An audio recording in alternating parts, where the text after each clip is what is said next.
This is both confronting and disappointing. New research from the British government and another paper from UK-based Thatcham Research seem to indicate that moving to electric utopia is going to be somewhat more crap than the evangelists would have us believe.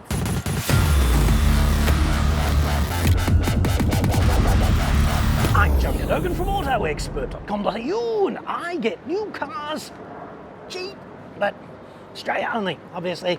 Website, card. Now, before we get right into it, I have to say that as a journalist, my work has taken me to some properly A-grade shitholes around the world. But picture's worth 1,000 words. Check this out.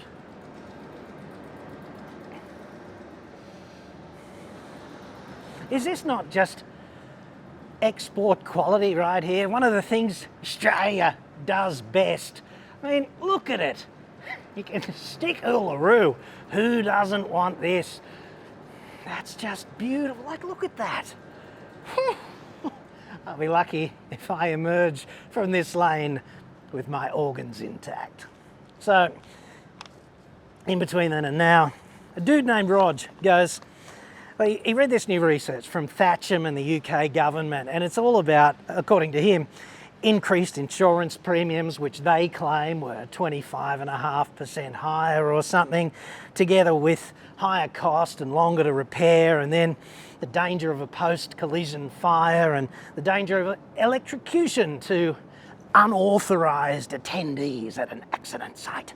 I don't know what authorises you to attend an accident site. Probably being one of the poor bastards in the crash might be some kind of authorisation. Anyway, this is from a UK Department of Transport document which is called Recovery Operations Working with Electric Vehicles. And there's a bunch of difficulties involved with that. And there's also this thing from Thatcham Research, which is like a highly respected and abundantly qualified research organisation in the United Kingdom, and they've just launched in July this year as well a document. You can look at it. I'll put links in the description to both of these because they're fascinating reading. It's called Impact of Battery Electric Vehicle Adoption on the Repair and Insurance Sectors. The first observation I'd make here is that if you've got 70 or 80,000 bucks to spend on a car, it can be any sort of magical powertrain you like. But if you've got that kind of cash and they hit you up with the insurance renewal and you don't like it because you think it's expensive, then take a chill pill, dude, because you've got the cash, you can afford it, you just don't like it. It's not going to impact your ability to feed your family or put a roof over your head. And you should have gone into this with your eyes wide open. I'd suggest that there are some more glaring aspects to the adoption of EVs in our society generally that are really not being addressed, and they need to be, like urgently, because getting this wrong can have extremely serious consequences to broader society, and it can leave people in a very serious situation indeed. My personal nightmare scenario that has to do with the widespread adoption of EVs is the catastrophic thermal runaway in an enclosed space. So let's say in the electric utopia of the future that there is a phalanx of EVs being recharged in your favourite underground car park at your favourite shopping mall. And one of those vehicles, because someone drove over something the wrong way and hit it a bit hard, damaged the battery, whatever, one of those vehicles goes into thermal runaway. That's going to release a whole bunch of extremely unpalatable chemicals like hydrofluoric acid, cobalt compounds, things of this nature. You don't even have to breathe this stuff, you just have to get it on your skin and you can be permanently disabled. Nobody is talking about this. Nobody's saying we need a moratorium on the imposition of charges in enclosed spaces such as underground public car parks. We're going to have to wait for the Space Shuttle Challenger to occur again until there's an inquiry that will say, how could we possibly have let this happen? The reason we're vulnerable to this kind of failure is that we've got this dodgy regulatory framework where the people at the top of the tree calling the shots on what's allowed and what's not are essentially washed up lawyer assholes who think that every issue is amenable to debate.